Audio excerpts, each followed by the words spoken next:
Hey everyone, I hope this podcast and my blog and books have been helpful resources for you and will continue to be.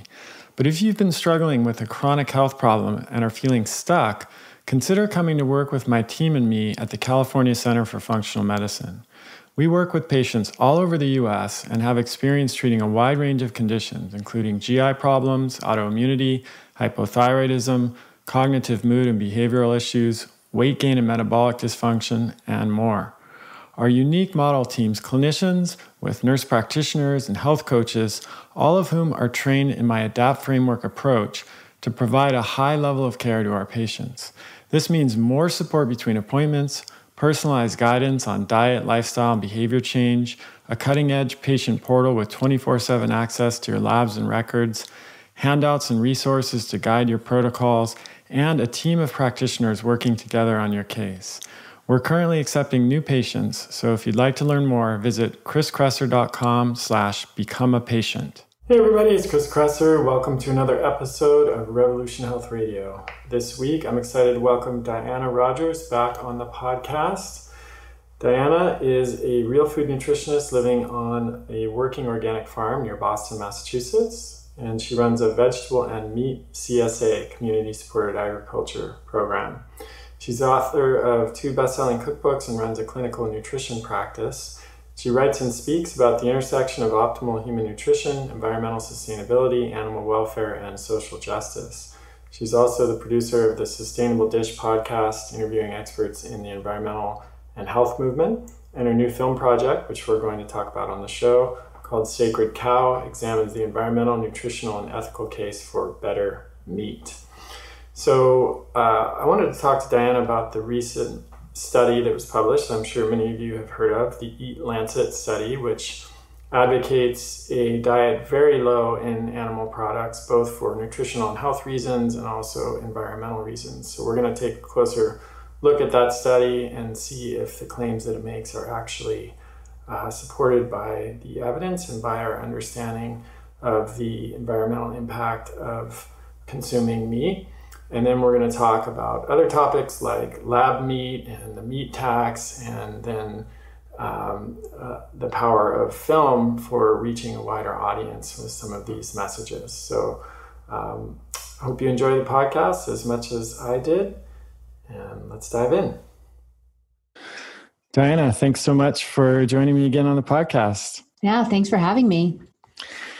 So we have a lot to talk about. It seems like this is an annual event where there's some big news story that comes out or study that's published that demonizes meat and animal foods and purports to be the final nail in the coffin for anybody who's eating animal products. And in fact, as you know, I just went on the Joe Rogan show, my third appearance there, to debate Dr. Joel Kahn about the merits of animal foods in the diet and eating a vegan diet, and spent a lot of hours preparing for that and wrote a lot of articles. And, the debate itself was almost 4 hours long.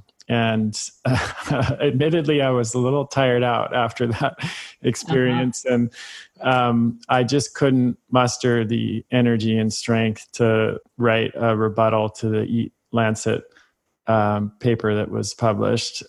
But you did, and several other people did. And so I'd love to dive in and talk about that, as well as, just stepping back a little bit and discussing some of the environmental impacts, or the purported environmental impacts of eating meat, and what's wrong with the traditional narrative there, because I didn't get to talk much on the Joe Rogan show about that. And then, some of the difficulties of addressing this, and how I know you've been working on a film to try to get this message out that we've talked about. So why don't we just start first with the EAT-Lancet paper, since this is what's really making the rounds now and bringing this to the forefront of everybody's attention again.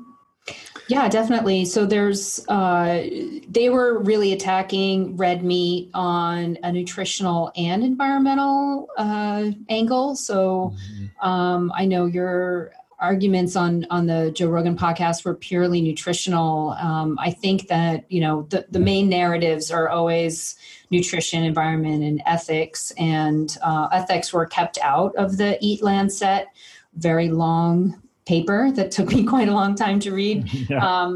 But there's definitely a lot of misinformation in there about meat. I mean, they're using observational studies to basically tell us that we can not have any processed meats at all, lumping them all together, and that we can only eat less than half an ounce of red meat per day. We can only have less than 1 ounce of chicken per day. And, but yet we can have 8 teaspoons of sugar per day. Yeah. Yeah. And plenty of corn and rice and wheat. Let's talk a little bit. I think, most of my listeners are pretty familiar with the nutritional arguments, mm-hmm. and, I and others have written a lot about that. And, most recently in preparation for the Rogan show, I published a whole cornerstone page with everything you need to debunk the nutritional argument. So that's at chriskresser.com/Rogan if you want to look it up. But I just want to briefly talk about the nutrient density of this EAT-Lancet mm-hmm. diet, because if you just look at it from that single perspective, nutritionally, you'll see very quickly that it falls short. And our body needs micronutrients to function properly. And if a proposed diet doesn't offer those micronutrients in sufficient quantities, then I think we can safely say it's not a good diet for humans to follow. Mm-hmm. I don't want to spend a ton of time on this, so I'm just going to go through this really briefly. And then I want to switch over to talking more about some of the environmental mm-hmm. Issues, because that's, I know, an area where you have a lot of expertise, and I really love what you have to say there. So Zoe Harcombe did an analysis, and I think you had mentioned, Diana, that Marty Kendall did too. So we can talk about that. But mm-hmm. Zoe's analysis it's not publicly accessible. You have to be a subscriber to see it, but I can share this part of it. She analyzed the EAT-Lancet diet using food tables and found that it was well below the RDA for several nutrients: B12, retinol, vitamin D, vitamin K2, which wasn't even studied separately, but 71% of the K in the diet came from broccoli. So we know that there's, probably very little K2 in the diet. Sodium, potassium, calcium, and iron. So that's a lot of the essential nutrients that we need. And in some cases, it was providing less than 20% of the RDA of those nutrients. So mm-hmm. to me, that's pretty much case closed on that basis alone. And then we can look at all of the other problems that observational studies on, red meat and all of that entail. And I just think there's really nothing to be alarmed about. This study doesn't add any new evidence that meat and animal products are harmful. Not at all. And another thing she didn't mention in her paper or her review, but is the conversion rate of some of the vitamins like beta carotene to vitamin A. And almost half the population can't make that conversion easily. And so even though on paper it may show that the vitamin A was adequate, it's actually not. It's the same with all of these other nutrients. I actually mm-hmm. wrote an article.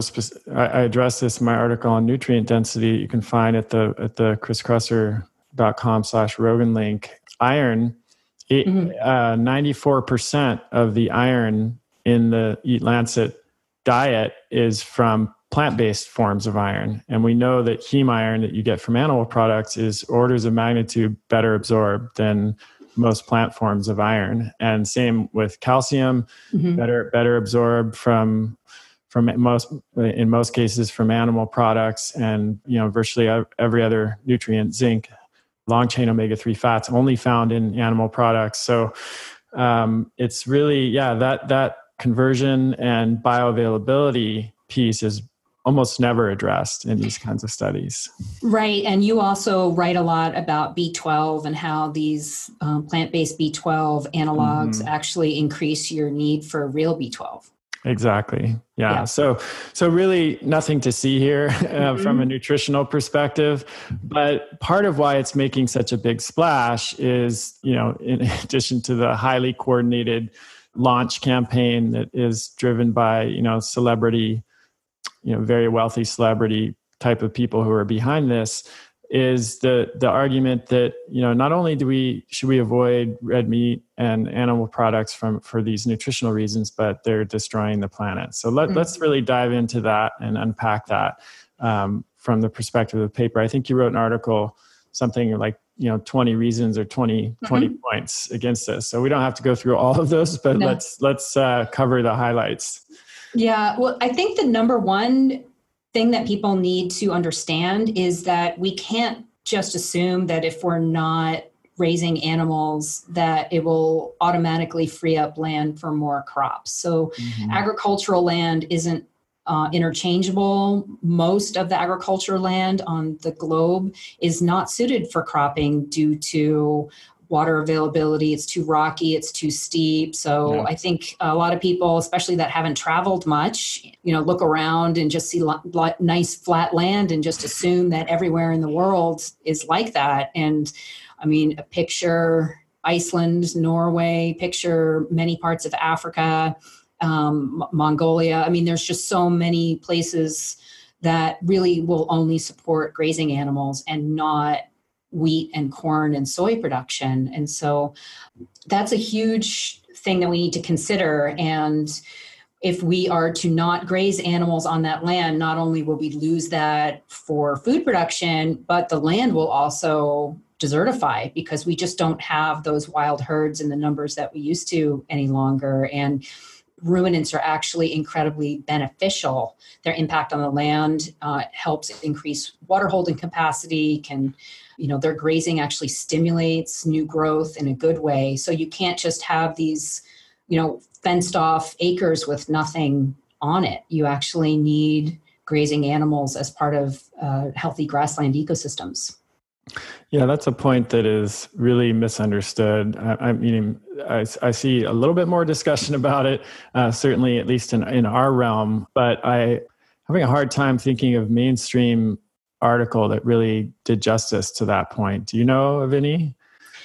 Well, I've written a few blog posts on it and have talked a lot about it. I think Alan Savory does a really good job in his, the Savory Institute work that they've done and also his TED Talk. But I think that's definitely the number one point that people need to understand. And it's funny because I'm working on a book as well on this topic, and my publisher actually has published a ton of vegan books, and he was skeptical. And once he read my environmental argument and specifically wrapped his head around this very topic, I won him over.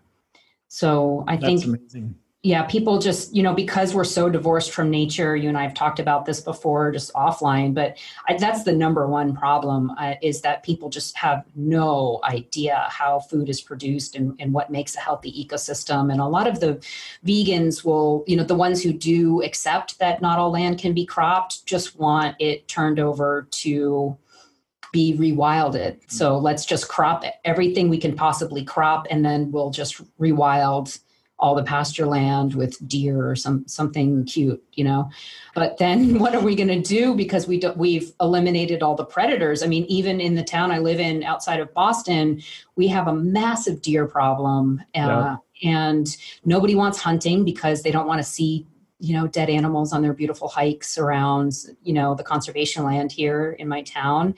And if we eliminate the predators, we need to be responsible for how these populations of wild animals are managed. And so the other option, if we're not going to hunt them, I suppose would be to bring back wolves. I don't know how. I don't think that will go over well. I don't know how waiting for the bus in my town, with wolves swirling around at dawn, will go over. So it quickly backs them into a very uncomfortable corner there. And I think another thing that you point out that people don't realize is that 90% of what cattle eat is, at least in a natural grazing state, not in, CAFO type of arrangement is forage and plant leftovers that humans can't eat. Yeah, right. Exactly. And even I'm not an advocate for feedlot beef, but I think one thing people don't understand about even cattle that are raised on feedlots is that are finished on feedlots rather, is that they're not raised on feedlots. So Right. 85% of the beef cattle in the US are actually grazing on land that can't be cropped. And even if they do end up on a feedlot, 90% of their total intake is non-edible food to humans. And so they're eating, for example, soybean cakes, but that's left over from the soybean oil industry. Right. They're eating large amounts of distillers grains, lots of foods that would normally emit greenhouse gases and decompose anyway. Ranchers are also grazing cattle on spent wheat and corn fields. So, that corn would just decompose and emit greenhouse gases either way. Yeah. So why not run it through a ruminant gut and make protein out of it? And fertilizer, as you point out. Exactly. Yeah. I mean, it's so much more nuanced. This is a theme that will probably come up in our conversation a lot, is and I know Rob and I commiserate about it, and I know you do as well with him, but the vegan narrative is so simple in a lot of ways, and it plays into a lot of assumptions, even if they're wrong, that you don't really have to explain to people. It just, people have heard things over and over again. Meat is bad for the environment. It's bad for us. Therefore, eliminate meat from your diet and the food system, and everyone will be healthier. I mean, that's so easy to understand. But as Rob has pointed out many times, the counter argument is nuanced and complex, and is not quite as simple to understand, and requires that you actually pay attention and to some of these finer points. And I think that is one of the challenges that we face in this struggle. But it's not incomprehensible. I mean, if you just get a few of the simple points like this, it starts to become a lot easier to understand. Definitely. And I was going to say too that, there's a lot, 50% of the carcass of a cow is not eaten, but used for other industry, uses. So we've got leather, we've got insulin, we've got footballs, we've got lots of medical applications, fertilizer. So eliminating all animals from our food system. There's a great study I think I sent you this morning that was published on PNAS about what would happen if we eliminated all animals from our food system. So the greenhouse gas emissions would only decrease by about 2.5%. But our overall caloric intake would actually go way up, and our nutrient deficiencies would go up. So we already have a problem in our culture where we're over consuming calories and not getting enough nutrients. So we would just be making the problem worse for about a 2% emission reduction. And that those numbers don't assume any improvement in how cattle are managed, right? Right. That was just typical cattle. Right. So exactly. if we actually made improvements in how cattle are managed, do you think there could be a net sequestration of carbon? Oh, definitely. So there's been some research coming out of Michigan State showing the difference between continuous grazing and what they term adaptive multi-paddock grazing, which is similar to Alan Savory's method. So basically when you intensively graze an area and then move the cattle off quickly. So this is how, for example, herds in Africa naturally move because of predator pressure. So it's much worse for the land to have, let's say if you have a 10-acre field, to have 100 cattle on that land for the whole summer, as opposed to tightly bunching them and moving them frequently and allowing that land to rest, because that's when carbon gets sequestered in the regrowth phase of the grass. And so the grass is going through photosynthesis. It's pulling down carbon and actually exuding carbon sugars to bacteria and to fungal networks that are then passing that grass nutrients. So the fungus is actually mining rocks and getting the minerals from that and feeding it to the grass. And that's how carbon is sequestered. And that process is most effective and actually is a net carbon gain when cattle are managed in this way. So that's why I like to say it's not the cow, it's the how, because there's just many different ways of raising cattle, just like there are many different ways of growing broccoli, right? We can do it in a monocrop system, or we can do it in a more rotational system where we're integrating it with other crops. And what we need is less monocrops, because that's just not how healthy ecosystems work. And farmland is not natural. Like when you fly over the United States, all those squares you're looking down at that's not nature, that's man doing that. Yeah. So and I know from your article, and you did also a podcast with Frank Mitloehner, how you pronounce it. Mm-hmm.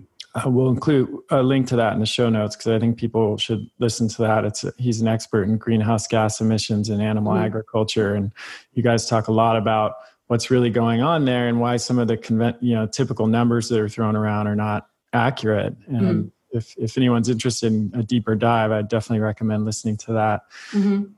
So, greenhouse gas from beef cattle represents just as it's currently done with no improvements, like you just mentioned, is 2% of emissions. And by contrast, transportation is 27%. So yet when I go to WeWork, which I have an office at. Oh gosh, you probably know this. But some of my listeners might not know that WeWork is a company that has committed to this idea that eating a vegetarian diet will save the planet. And so I was there 2 days ago on Monday, and they have Meatless Monday at WeWork, where they serve veggie burgers in the main lounge, and then they print these cards that they post around there around the office that says, if everyone was just a vegetarian for, I can't remember, 1 or 2 days a week, we would save, it would save 450 million pounds of carbon dioxide emissions. And again, this goes back to the simplicity thing. Most people get in the elevator, they see that, and they're like, oh, wow, okay, I guess I should become a vegetarian. So how does this continue? It's not surprising that there's a disconnect between actual science and what we see in the media. We know that from nutrition world and everything else. But how do you think this got started? Was there a lot of misunderstanding initially, which led to these numbers, and then later science kind of brought more clarity? Or what do you think? How have we gotten here? Well, I actually just released an amazing podcast on Tuesday of this week, so maybe you could link to that one too, with a guy from Brussels, Frederick Lavoie. I can't pronounce I read some of his papers. You sent them a while back before the Rogan debate. Yeah. So his opinion is that meat is unfairly absorbing a lot of our worries about our health, our state of our health and the environment, because meat is so powerful and can absorb it, but it's unfairly the scapegoat for our stressors, right? So everyone it's much easier for us to blame meat than it is to, perhaps look at our transportation industry and, be uncomfortable about that. I mean, the main funder of that EAT-Lancet paper has a private jet, and that transportation was never mentioned in the EAT-Lancet paper. I don't know if this was accurate, but I read something about how just the jet trips for the tour, would have a bigger impact on the environment than the diet changes that they were talking about. Exactly. And so in Livestock's long shadow, that's when a lot of this all started, the misinformation about the emissions with cattle. And unfortunately, when they did that study, what they did was they looked at all the emissions, the full life cycle of a ruminant animal. So they looked at, production of the feed, all the transportation, all the emissions, everything. And when they compared that to transportation, they only looked at tailpipe exhaust. So they didn't even factor in, transportation, for example. In the transportation numbers. And so when you look at the global numbers at, emissions of cattle versus transportation, you're looking at apples to oranges there. So you're looking at the full life cycle of a beef animal compared to just the tailpipe emissions from transportation. So that's not fair. And also in other countries, the percentage is a little bit higher, but that's in places where maybe transportation plays a lesser role, where there are less cars per cow. And so the relative emissions may be higher, but that's, again, not taking into account the fact that cattle can actually sequester carbon and many, many other factors. And so the authors of Livestock's Long Shadow did reduce their numbers, I think, from 18 to 14%, and did admit that their numbers were still off because of the transportation. There are no global life cycle papers on transportation. But yet that 18%, or I've heard even 50%, I don't even know where that number comes from. But that's the 50% is the number that's often cited by this group called Green Mondays. And they are the ones that have worked with Berkeley to make all of the government meetings meatless on Mondays. That organization I've looked into, and they're actually funded by an organization out of Singapore that produces plant-based pork.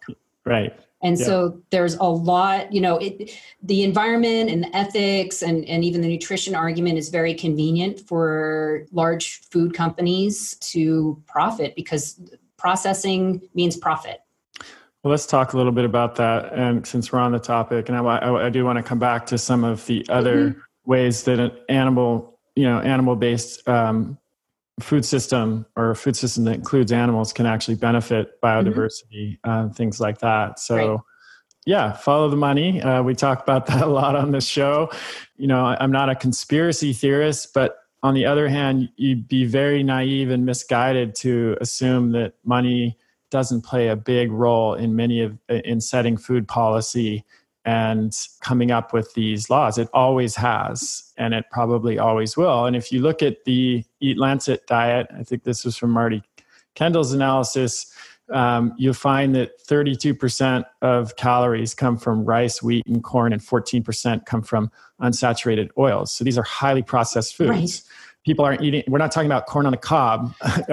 Or wheat berries, right? Wheat berries, or even like in some cases, just a whole grain rice. We're talking about, highly processed corn and wheat and rice derivatives, and then highly processed industrial seed oils that comprise almost 50% of calories. And who does that benefit? This study was sponsored by basically hit list A-team of processed food companies. Global processed food companies: DuPont, PepsiCo, Nestle, Cargill, Kellogg's. So like food and agricultural companies that make their money by selling processed and refined foods. And so that's very revealing. And then the other thing that Marty Kendall pointed out, which is directly tied to this, is that this diet, when you work out the macronutrient ratios, it ends up being low in protein and, moderate in fat and carbohydrates. And there are really no foods in nature that fit that profile, or very few. You have breast milk and acorns, I think, are the two that he pointed out. And this is a recipe for that macronutrient mix of low protein and then, higher fat and carbohydrate is a recipe for highly palatable and rewarding foods. So if you look at the foods that are on this list that fit that profile, they're things like chocolate milk, potato chips, French toast, waffles, ice cream, pancakes, Kit Kat. Biscuits, Kit Kat, Twix, chocolate chip cookies, pie crust. I mean, are you kidding me? This is the macronutrient profile that we should be following. Oh, who does that benefit? All of the companies that make these processed foods. So it's really revealing when you look at it from that perspective. I know. And I think it's really irresponsible to promote a diet that's about 10% in protein when we have, I mean, just in America, more than 50% of Americans are metabolically broken and really benefit from much higher protein levels. Increasing their protein. And we know that of all the macronutrients, protein is the one that has the biggest impact on satiety, which exactly. means it will reduce the likelihood that people overeat, which many Americans are doing. And any clinician or dietitian like yourself who's worked with people knows if they're struggling with weight, putting them on a higher protein diet is probably the most important thing you can do. And there's even some, if you look at the studies on low carb diets, I think probably one of the reasons, if not one of the main reasons that they're so effective is that they're higher in protein.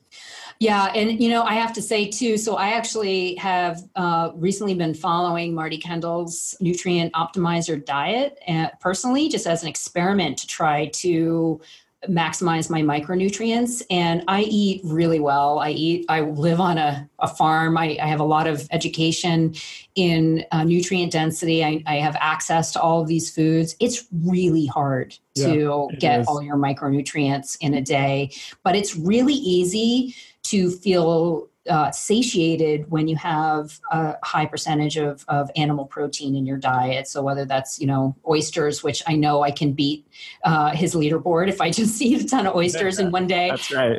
But, liver and then just, regular old animal protein, filling the rest of your diet with colorful vegetables is the way to go. But I still was low, actually, believe it or not, in iron, even with all of the protein I was I've been consuming on this diet. Yeah, I'm always talking to my patients about that. A lot of, especially if they're favoring like chicken and fish and, and not eating shellfish or organ meats, is that some muscle meats are not that high in iron. So, it's organ meats and shellfish that are really the powerhouses from that perspective. And this brings up another question about bioavailability, right? Because we've both talked about this a lot. It's not at all the case that protein from plant sources like legumes is going to be absorbed in the same way that protein is absorbed from animal foods like meat and eggs and fish and dairy products. There's something called there are various scoring systems that are used in the scientific literature to assess the bioavailability of protein. And no matter what scoring system you use, animal proteins come out ahead of plant proteins, and usually by a very large margin. And I mean, trying to get your protein from beans and rice, if you're trying to do the combining in order to get the right profile of amino acids, so I did the calculation. So in order to get the right amount, the same amount of protein you would get from a 4-ounce steak, which is 181 calories, you'd need to eat 12 ounces of beans and a cup of rice. So that's 638 calories and 122 grams of carbs. And you're still not getting the same beautiful profile of amino acids that you can get from this 181 calorie piece of steak. Right, which goes back to Marty Kendall's point, where you're basically if you eat a low protein diet, it's going to be a much higher calorie diet in most cases. And higher carb, and just setting people down the road towards metabolic disorder. Yeah. So let's go back now. I want to finish up talking about the impact of animals on the food system, because I think there are still some other points that are worth going into here that a lot of people may not be familiar with. So, one is, we talked about how not all land is suitable for grazing, but let's talk about maybe the flip side of that is what happens when you use a lot of land for crops like corn and rice and soy and wheat. Right. I mean, a lot of, and most of this is not organically grown and using, animals to graze and all of that. So the large majority of our monocrops are, heavily sprayed with chemicals that leave residue on the leaves that we're ingesting, and also completely sterilize the soil and create runoff that then, ends up in the Mississippi River and creating massive dead zones in the Gulf of Mexico. So there are just so many problems with monocropping the way we're doing it today. We're, have created an insect apocalypse. And we've lost pollinators. We're killing fish, which in turn then kills the animals that need to be eating the fish. And so we're annihilating biodiversity both above and below ground. And so 1 teaspoon of soil has, more microbes in it than all of the humans on Earth. And when we spray it with things like Roundup, we're completely killing all of that. And so we've destroyed just so much of our soil, and so much of it is also just blowing away and running off. So, the Dust Bowl was a good example of that, and we're headed for another one right now. So according to the United Nations, we have about 60 harvests left at the rate we're going. And this is alarming. This is this is like an emergency thing on the level, that's part of climate change, of course, but also, on the same level as potential for water shortages that just people, I don't think are, some people are aware of it, of course, but it's, we're talking about some very, very serious implications here. Mm-hmm. And when the soil is compacted and we're constantly just, stripping away the biodiversity of the soil, when rain comes, it just washes all the topsoil away into rivers. And that's how we get these really cloudy rivers, because rivers are, in general should be clear. And in a system where we have healthy ruminants, managed in a proper way, the soil acts like a sponge and can actually hold a lot more water from rain instead of allowing it to just wash off and take the topsoil with it. Mm-hmm. And it's, my husband is so into topsoil that even we have 2 border collies and they sleep in our mudroom at night. And they come in, they're black and white, but their white parts are, really dirty looking brown at the end of the day. And in the morning, they're totally white and they leave like massive amounts of soil on the ground. And I literally I sweep it up and I put it in a field because that's how in love with topsoil he is. Well, yeah. And how precious it is too. Exactly. And just nobody is looking at our farmland as a biological system. It's been reduced to this, reductionist chemical, let's produce as many calories as possible, which is ruining our health and our land. Mm-hmm. Let's talk a little bit also about how ruminants can improve biodiversity. We touched on that just briefly, but, water is a big issue. And I know that cattle can improve water holding capacity of the land, and that has a whole bunch of different downstream effects. Yeah. And also too, even the worst managed cattle on, overgrazed grass is still a better system than monocrop grain. So you still, and even in a better system, you've got butterflies, you've got birds, you've got all kinds of life above ground and below ground that are, the whole goal, what people don't realize is that we want as much life as possible. And our current system is actually making sure that we're annihilating as much life as possible. So if we look at the extinction process that's been happening over the last 50 years, it's something completely alarming. I know, Silent Spring came out and people were all up in arms, but the solution is not a vegetarian solution. So, Diet for a Small Planet is outdated information. And what we need is more better cattle, not no cattle. Mm-hmm. Yeah. It's not the cow, it's the how. Exactly. And not only that too, another thing I brought up is what these, rich white people in Sweden were not paying attention to is that, livestock are really important to the majority of people living in poverty in the world, in places where, what are you going to do in Kenya where it's super arid? The Maasai have been herding cattle forever and ever, and we're going to tell them that they need to go grow soybeans, with what seeds? So they have to go buy them from Monsanto. Where are they going to get the water to irrigate? Yeah. Where are they going to get the fertilizer if they can't have animals? So I think it's, bordering on racist to, have a, grain heavy diet as a global policy for the entire world. But we can just make more Cheetos. Exactly. I mean, that's probably the plan, part of the plan here. It's really... Well, and to get them reliant on our aid. I mean, we're already ruining, Haiti with our rice, that we're giving to them. We've ruined their local economies. We've ruined their health. Now rice is a much higher percentage of their diet. They don't, very few Haitians are actually growing their own food anymore. And it's a really great way that we can control governments. So that's a whole nother thing that, we don't have to get too much into, but it really makes me mad. The idea that, we're taking away people's innate ability to be self-reliant.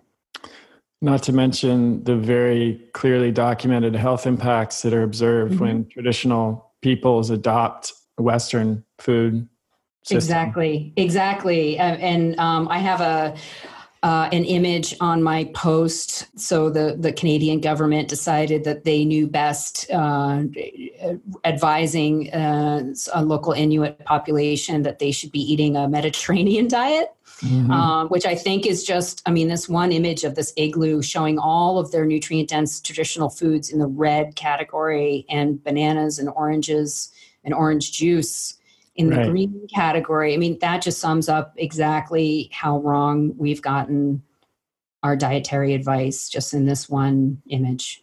Yeah, absolutely. And if those poor kids start following that diet, they're going to become morbidly obese. And this is seen. This has been documented in so many different areas where traditional populations start to follow the government-sponsored diet, including in Native Americans in the U.S. So, exactly, like the Pima, for example. So, let's talk about some of the other proposals that are floating around that are all based on this idea that meat is bad for us nutritionally and bad for the environment, which, as I hope we've shown in this podcast, is misguided, and others. But why not just make meat in a lab? Let's say you accept that animal protein is more bioavailable, and so we do need meat, which some people seem to have accepted. But then why not just grow it in a lab and reduce suffering? Yeah, reduce suffering and you reduce greenhouse gas emissions, and all of that. Yeah, and of course make billions of dollars from the companies that are successful doing that. That's another thing. Nothing wrong with that per se, but there's some financial motivation there, perhaps. Yeah, I'm so glad I don't live where you live. I was actually just out there a couple days ago, and I'm so happy that I'm not living there because that's like the hotbed of all of this. Sure. So you just have to be a hermit like me and live up on my hilltop and just go to WeWork and get mad at WeWork in the halls and elevators. Yeah. So, it's really interesting, the lab meat thing, because I had a woman on my podcast about 1.5 years ago who is a big vegan animal rights person telling me how great lab meat was. And I asked her if she knew how it was made, and she had no idea. But she was she's a really big deal animal rights activist and very vocal about how lab meat is a good solution. Yeah. And interestingly, most vegans actually won't even accept it because you're using fecal bovine serum in order to make it, which is not, quote unquote, vegan anyway. But what folks aren't realizing, number one, is that it relies on this horrible monocrop system, which is ruining our environment and, a completely inefficient way of producing food on so many levels. But then the lifestyle assessments I've read are a lot based on projections because they haven't built the bioreactors yet. So they're making a lot of assumptions, but even the assumptions are so bad that the energy required in order to transform what they're using right now as the substrate, so corn and soy, sometimes wheat, into protein, the amount of energy required for that is enormous. And when we have animals that can actually just do this on their own without, having to be plugged into an outlet, is, really amazing. Plus, what they're not taking into consideration is the amount of antibiotics that they'll need to prevent bacterial overgrowth, because they're growing these at, just the perfect temperature for meat to grow. But of course, that's also the perfect temperature for bacteria to grow as well. Yeah. Cancerous cells, all these things. They had not figured out how to, striate the meat with fats. There's a lot of inputs that we're running out of that you need in order, there's a lot of minerals that are being mined in war-torn countries that, actually the U.S. military is like guarding these mines in order to get those raw materials, in order to pump it into these cellular meat company facilities. So the whole system is energetically ridiculous, and it's not even causing less harm. So that's my big argument too, is that, when you look at how many lives are lost from the loss of biodiversity of taking a native ecosystem, plowing it up to make it into a cornfield and then spraying it to make sure that nothing other than corn, not even mice or anything, can grow there. The amount of life lost for that system versus one animal, one large ruminant animal, a cow can provide almost 500 pounds of meat. I just don't think the trade-offs are worth it at all from an ethical or environmental perspective. Another situation where the devil is in the details, right? On the face of it, lab meat sounds, hey, why not? Like if we can do that and we can make it taste the same, and clearly that, including that woman that you interviewed on your podcast, that was kind of the level that she was approaching it on, without actually looking into the details. It sounds pretty good on the surface, so let's why not advocate it? But then when you look into it, you find it's a little more complicated. Yeah, I've been really loving The Wizard and the Prophet. Rob sent that over to me. I read that just recently. Yeah, I think he told me that. Yes, exactly. So I'm thanking you. Thanking you for the chain, because I have my hands on it. And I've been not only reading the book, but then when I'm in my car or at the gym, I'm listening to it. So, it's really fantastic. And I think that is at the crux of what we're dealing with right now. Do we look at this, what some would call Luddite perspective of nature through vote. Or do we look at this more wizard tech solution? And that's just where most people are right now. That's the dominant cultural paradigm is we've gone into wizardry for sure. Yeah. Yes. No question about that. And, back when Silent Spring was written, I think there was more, vote was more in vogue. There was a little bit more concern about the wizardry and the impact it would have. And now we are 100% in wizardry. Yeah. And the problem is, everyone's just sort of hoping that more rabbits will be pulled out of the hat, but we don't know for sure. Yeah. Yeah. I highly recommend this book. This is Charles Mann, who wrote 1491 and 1493, which if anyone has read those books about, it totally changed our view on how the New World was discovered and colonized and what was here when those people arrived, which is much different than what was previously believed. He's a fantastic writer, and this is, I think, one of the most compelling views on where we are as a society now and what our future might hold. So, highly recommend it. Getting back to the topic, that's obviously germane and relevant here, but I want to talk about a few other proposals that are being floated around here, which are, again, if you accept what we've talked about here in another podcast, that are off base, but the meat tax, that there's been a lot of enthusiasm for this because there's some research that, beverage tax, soda taxes have been effective in terms of reducing consumption. So this is now something that's being seriously proposed, and that EAT-Lancet, I think that's part of the agenda of the EAT-Lancet paper and authors and reporters. Mm-hmm. Yeah. And actually they released another paper just on Sunday night of this week that goes even more strongly into the meat tax. And I think the goal is to make it, basically impossible to eat meat, right, moving forward. And effectively, I've looked at the models. There was a good paper that that looked at what would happen, just kind of projected out like what might happen in this situation. And actually red meat consumption wouldn't go down at all. And it basically is just a poor tax is what this is. Yeah. And, when you look at, I actually took a picture, I had to run into a typical grocery store and pick something up one time. And I noticed the shopping cart of the person in front of me, and it was soda and donuts and whoopie pies and all stuff like that. But her deli meat and her bacon were actually the most nutrient dense things in her cart. Yeah. So that would be encouraging even less healthy choices in people who are of limited economic means. And this, you mentioned this in the beginning about the private jet, people who are founding this study, and you brought it up in your article. Like there really is a classist kind of thing that's happening here that's not a part of the popular narrative, because if we really wanted to reduce carbon footprint, you pointed out a meta-analysis that suggested that doing things like avoiding one round trip transatlantic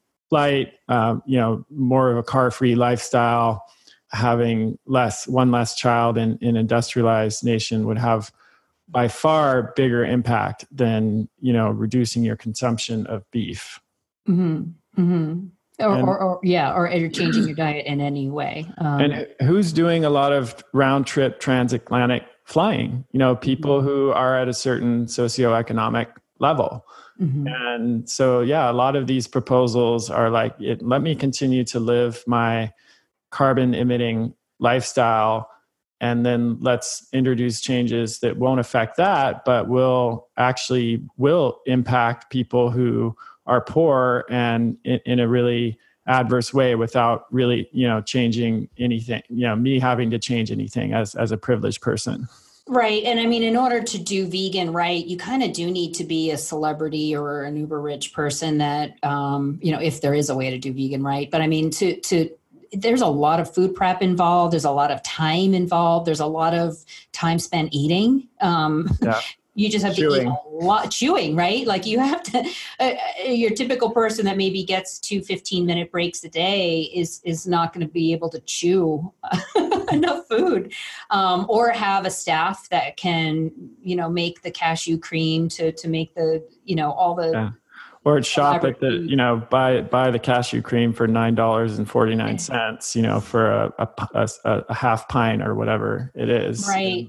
Mm-hmm. Right. I mean, this film project I'm working on, we've done a lot of filming in Indiana, rural Indiana, and I see what these folks, have as options for stores on limited budgets and what they're buying. And honestly, processed food, processed meats are like sausages that are pre-cooked are a lot easier for them to eat and are honestly the most nutrient dense thing that they're eating because they're not doing a whole lot of scratch cooking. They don't have a lot of time or energy at the end of the day.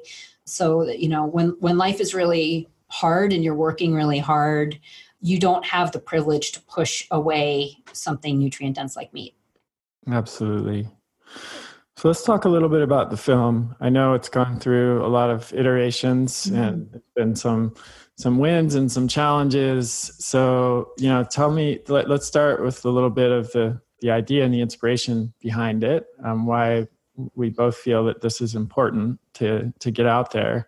And then, where you're, maybe a little update where you're at, what you're needing, what would be helpful. We have a lot of folks who are listening who I know want to be a part of this movement in some way. And I'm often asked by people who are not necessarily in the health field, people who are not nutritionists or functional medicine practitioners or anything, like, how can I help? How can I get involved? How can I use my existing skills or connections or resources to move this forward? So, let's imagine what we kind of help we need or could be useful to move this forward, and who knows who's out there listening.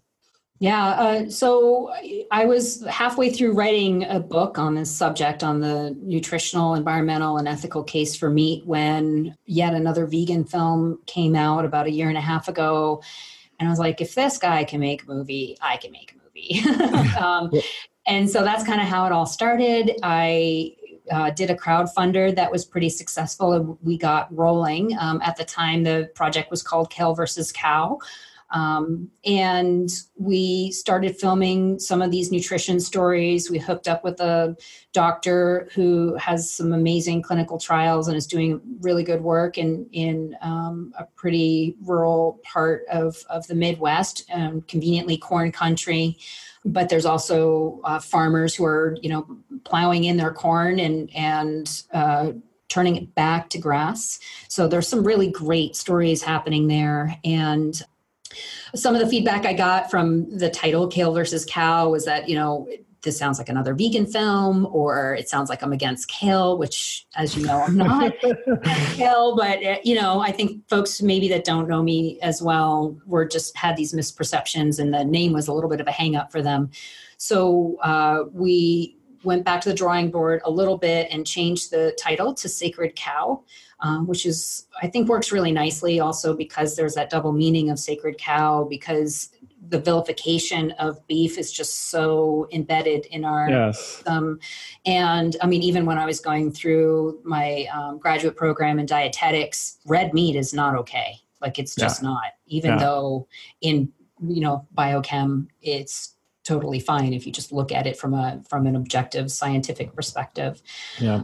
And the project has also transformed from a feature film into a docuseries because we felt that it's a more digestible way, like literally, to get this information across. And there's also more that we wanted to cover that we didn't feel would fit into the narrative of one film. Yeah. And so we're now looking at a multi-part docuseries, still addressing mostly the nutritional, environmental, and ethical aspects of the reason why we need animals in our food system. I'm also very interested in sort of the anthropology of how meat became such a polarizing topic today, and how people identify their whole being around how much meat they consume in their diet, right? Flexitarian, vegan, whatever. Yeah. And I still am working on the book. So, as you know, Rob is the co-author on the book project I'm working on, and he's the co-executive producer on the film project. But, the funding has been a little bit of a challenge. I don't know that people really get how important this is. And, I think, it's like one of the reasons why, like the Unitarian Church is not funded well, is because it's like trying to extract money out of atheists is a hard thing, right? When people are super passionately committed and religiously committed, like vegans, where it's like their religion, they'll, passionately fund things. But then when people are kind of cool with everything and they're eating meat, they're like, yeah, got my health under control now. That's great. And, if vegans don't want to eat meat, fine, that's more for me. That's really kind of the attitude I'm running into a little bit. And so people are less identified with it, which is good in a certain way, but not as good when you're trying to raise money for a movie like this. And, I think the other part of it is I don't know that people really perceive the threat fully yet. It's like you just said, they're like, if someone wants to be vegan, fine. No, it's no skin off my back, and that's not going to hurt me. So there's no pressing need to fund a film about this because, who cares if someone's a vegan? Well, on an individual level, you might say that, even though we could argue that you should care if someone chooses an approach that's, in many cases likely to make them nutrient deficient. But yes, each person, of course, has the right to choose their own approach. And I don't go around trying to proselytize and convert vegans to eating animal foods unless they ask me what they think I should do if they come see me as a patient. But this isn't just about individual choice here, because as we know, like we talked about the meat tax proposition, and this is going to affect food policy. Or it's already affected food policy in the U.S. and around the world, which then will affect schools and what happens at schools, which influences our children and the choices that they make. My daughter's 7.5, and she comes home with some really interesting things that she's heard from other kids and even teachers at school. And she doesn't go to a typical school. So, but it's everywhere, Mm-hmm.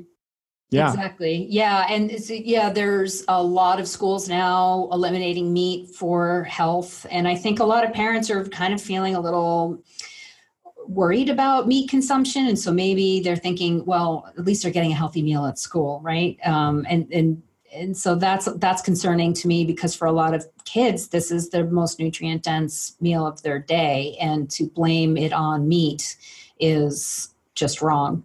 And I kept, telling folks this is coming and meat tax is coming. And I for a while was feeling like maybe I'm just nuts and I'm making all this up and I don't know. But then of course it is really coming, right? The EAT-Lancet paper is here. Meat tax is being discussed. We've got LA now is trying to force restaurants and, LAX to provide to tell private businesses to provide vegan entrees. We've got Berkeley with meatless Mondays now at all city meetings. Yeah, WeWork, exactly. There's airlines now that are eliminating red meat, and so this is coming at us from our clinicians, our universities. We're hearing this from the World Health Organization. We're hearing this from business, from the media, constant films. There's more coming out this year. I think I just sent you another one that's on its way out that I'm pretty concerned about, because it actually, has people with MD behind their name. And nobody is pushing back, and people are just taking this really lightly. And so, yeah, anything that folks can do to help me get this off the ground. I want to come out and feature you, Chris. And I've got a lot of really great experts in both the sustainability and health space that are very strongly feel that red meat is important to our food system. Yeah. And, the reality is that a film and a docuseries can make a huge impact that, even that you can't do with a book. I know doesn't work. I mean, like I've written a 400 plus page book with all the science that you need to, I think get clear that animal foods should be part of our diet in addition to plant foods. But, how many people are going to read a 400 page book? Not that many. And there's still something about film that makes it a very viral medium. It's more accessible. Docuseries is a increasingly popular format. As you said, it's easier to cover the wide range of topics that you need to hit on for this, and it's a format that has been used for vegan and other types of films and or media. And it's something that's just really easy to share with people. Are more likely to sit down at night and watch an episode of this than they are to read a book. Yeah, exactly. And this is pretty dense material, but if I can just show people what a healthy ecosystem looks like and how cattle raised in the right way, what that looks like compared to a 2,000 acre field of soy being grown for lab meat, I think that those are really powerful visuals. And, absolutely. Absolutely. Yeah, agree with that 100%. So if someone's listening to this and, the alarm has been raised in their mind and they're now aware of the real risk here to our families and communities, and they want to get involved in some way, what's the best way for them to do that? So I have more information, and I'm taking donations on sustainabledish.com/film. And for any, better meat companies or folks that want to get involved in a bigger way, folks can just message me directly through my website. And we're working with a few better meat companies and other large donors and foundations, but we still need to, these are expensive. And, there are some inexpensive ways of making docuseries, but in order for us to really get on, the mainstream media channels like Netflix, we have to do something that's beautiful and, has a high production value and, isn't a $50,000 handheld camera project. And so while the budget isn't exorbitant, it's certainly higher than some of the other more budget docuseries that have been coming out. And that's largely because I'm really tired of going to high schools and doing damage control when they show these vegan propaganda films, because that's what's happening right now. Yeah, absolutely. And will continue to happen, as you pointed out. There's the momentum there is only building. So, we need to, I think, step up to the plate. Thank you so much. Thank you for doing this work, Diana. I really appreciate your advocacy and passion for this, and it shows through in everything that you do. And I hope for all of you listening that this has been maybe a bit of a wake-up call, and that you have a little more perspective on what's going on behind the scenes, and like more out in the open now. I more and more, especially with this EAT-Lancet paper, and you see that science is not objective and dispassionate in many cases, but actually quite agenda-driven, and that there are often interests aligned behind those agendas that may not represent your interests, like global food companies that want to sell more of their processed and refined products. So none of us are not impacted by this in some way. And if you have children and family members who are getting exposed to all of this material, it's really important to have a counterpoint that we can offer that is well researched and really hits on the most important issues. And people can change their mind. Your story that you shared with the publisher of the China study was really revealing. I mean, to his credit, to whoever that publisher or editor was, to his credit, like he was able to take in that information and open his mind and give this a chance. So we both, of course, know many people that's happened with. I have lots of patients, lots of readers and listeners who were vegan and vegetarian at one point. I was vegan and vegetarian at one point, as everybody knows, who's listened to the show for a while. And it was through exposure to research and information like what we're talking about on the show and what you plan to present on the film that actually changed their minds. So, because I think that may also be part of the resistance in some cases, like for raising money with this film, is like the idea that people are just not going to change their minds, that it's, we can't really make an impact. But I don't agree with that. I think we can make a huge impact, and we already have, and we just need to scale it up so that it can reach more people. I agree. So sustainabledish.com/film. We will also put some of the links to the podcasts and articles that we mentioned, the critiques of EAT-Lancet, Marty Kendall's, and also yours, Diana. And then if you want that big storehouse of information that I put together for the Rogan Show, which has articles on nutrient density and, meat and the effects of meat and carbohydrate, macronutrients, ton of stuff. That's chriskresser.com/Rogan. So thanks everybody for listening. Thank you, Diana. Thank you so much for having me. I really appreciate it, Chris. And thanks for all your support ever since I first met you. It's my pleasure. And I hope we can, with this podcast, move things forward a little bit more quickly and get this out there, because it really needs to be seen. So thanks everybody for listening. And please do continue to send in your questions to chriskresser.com/podcast question. And I'll talk to you next time. That's the end of this episode of Revolution Health Radio.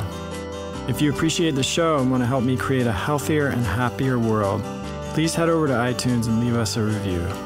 They really do make a difference. If you'd like to ask a question for me to answer on a future episode, you can do that at chriskresser.com/podcast question. You can also leave a suggestion for someone you'd like me to interview there. If you're on social media, you can follow me at twitter.com/Chris Kresser or facebook.com/Chris Kresser L.A.C.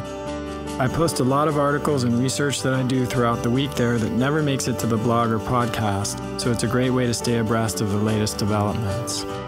Thanks so much for listening. Talk to you next time.